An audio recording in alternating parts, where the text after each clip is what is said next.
ایک اخلاق کریمہ ہے اور ایک اخلاق حسنہ ہے۔ اخلاق حسنہ یہ ہے کہ کسی نے ظلم کیا، اس کے بدلے میں اتنا بدلہ دیا جا سکتا ہے، اور قرآن مجید میں اس اخلاق کی بھی تعریف فرمائی ہے کہ یہ بھی اخلاق ہے۔ دوسرا یہ اخلاق کریمہ، کوئی آپ پر ظلم کرے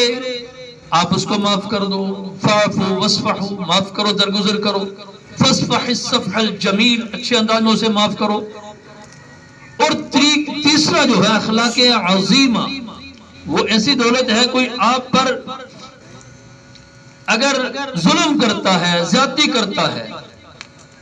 تو اس کے ساتھ معاف بھی کرنا ہے، اس کو اچھا بدلہ بھی دینا ہے۔ وَأَحْسِنْ إِلَىٰ مَنْ أَسَاءَ إِلَيْكَ۔ تو اللہ کے نبی صلی اللہ علیہ وسلم انہی اخلاق کے بلند درجے پر فائز تھے، اور ایمان والوں کو حکم بھی یہی ہے، خُذِ الْعَفْوَ وَأْمُرْ بِالْعُرْفِ وَأَعْرِضْ عَنِ الْجَاهِلِينَ، معاف کر لینا چاہیے۔ نبی علیہ السلام کے متعلق اللہ جل شانہ نے فرمایا وَإِنَّكَ لَعَلَىٰ خُلُقٍ عَظِيمٍ، آپ بہت بلند اخلاق کے مالک تھے۔ اور حدیث مبارکہ میں بھی نبی علیہ السلام نے فرمایا انما بعثت لأتمم مکارم الاخلاق، تم بھی معلم بنا کر بھی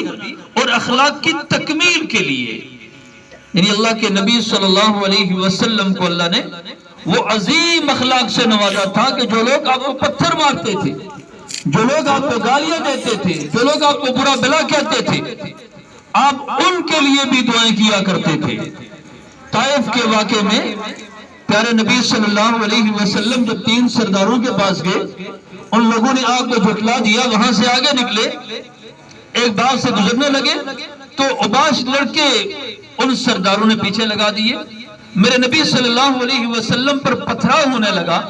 یہاں تک کہ آپ کے نالین مبارک خون سے بھر گئے۔ فرشتے تشریف لے آئے، پہاڑوں کا فرشتہ آیا، اس نے کہا یا رسول اللہ اگر آپ کہیں تو ان دونوں پہاڑوں کو ملا دیا جائے اور ان کو تہس نہس کر دیا جائے، لیکن میرے نبی صلی اللہ علیہ وسلم اتنی یعنی شدید ان کے ساتھ ظلم و زیادتی کے باوجود، آپ پر پتھراؤ کے باوجود، اگر کوئی اور ہوتا تو بددعا کر سکتا تھا، لیکن اللہ نے اپنے محبوب کو ایسے اعلیٰ اخلاق سے نوازا تھا، کیا فرمایا کہ اگر یہ مجھے جانتے پہچانتے نہیں ہیں، یہ اگر مسلمان نہیں ہوئے تو ان کی نسلوں میں سے کوئی ایمان قبول کر لے گا، یعنی ان کے لیے بھی بددعا نہیں فرمائی۔ میرے نبی صلی اللہ علیہ وسلم ایک مرتبہ جا رہے تھے، ایک عورت سر پہ گٹھڑی لیے جا رہی تھی، اللہ کے نبی صلی اللہ علیہ وسلم نے اس عورت سے گٹھڑی اٹھائی، اپنے سر پہ رکھی، وہ ساتھ ساتھ نبی علیہ السلام کو نصیحت کر رہی ہے، اور کیا کہہ رہی ہے کہ بھئی ہم نے سنا ہے اس مکے کے ایک آدمی ایسا آیا ہے کہ جو اپنے دین کی دعوت دے رہا ہے، لوگوں کو اللہ کی طرف بلا رہا ہے، ہمارے جو معبودان ہیں ان کو برا بلا کہہ رہا ہے، بیٹا آپ اچھے خاندان کے لگتے ہو، اچھے آدمی لگتے ہو، اس کی بات نہ سننا، اس کی بات پر کان نہ دھرنا، کہیں ایسا نہ ہو کہ آپ بھی اس کے دین پر آ جاؤ۔ اللہ کے نبی صلی اللہ علیہ وسلم کے خلاف باتیں کر رہی ہے، میرے نبی صلی اللہ علیہ وسلم نے اسے کچھ بھی نہ کہا۔ جب اس کا گھر آ گیا اور سامان چھوڑا واپس ہونے لگے تو اس بڑھیا نے پوچھا اے نوجوان آپ ہو کون؟ آپ بڑے اچھے خاندان کے لوگ؟ فرمایا کہ میں وہی محمد ہوں جس کے بارے میں آپ باتیں کر رہی ہو۔ وہ آپ کے اتنے خوبصورت اخلاق کو دیکھ کر وہ کلمہ پڑھ کر مسلمان ہو جاتی ہے۔ محترم اسٹوڈنٹس، اللہ جل شانہ نے ہمیں ایسے نبی عطا فرمائے ہیں کہ جو ایک دوسرے کے خون کے پیاسے تھے۔ چھوٹی ایک مشہور لڑائی تھی جسے حرب بسوس کے نام سے جانا جاتا ہے، وہ لڑائی 40 سال تک رہی۔ اس لڑائی کی بنیاد کیا بنی؟ کسی کی مرغی دوسرے کے کھیت میں چلی گئی، اس نے ان کو مار دیا، اس نے ان کو مار دیا، کرتے کرتے وہ لڑائی 40 سال تک چلی گئی۔ ایسے لوگوں میں اللہ نے اپنا محبوب بھیجا اور ان کی پھر ایسی تربیت کی، ایسے اخلاق بنائے کہ وہی لوگ تھے۔ ایسے ایک گھر میں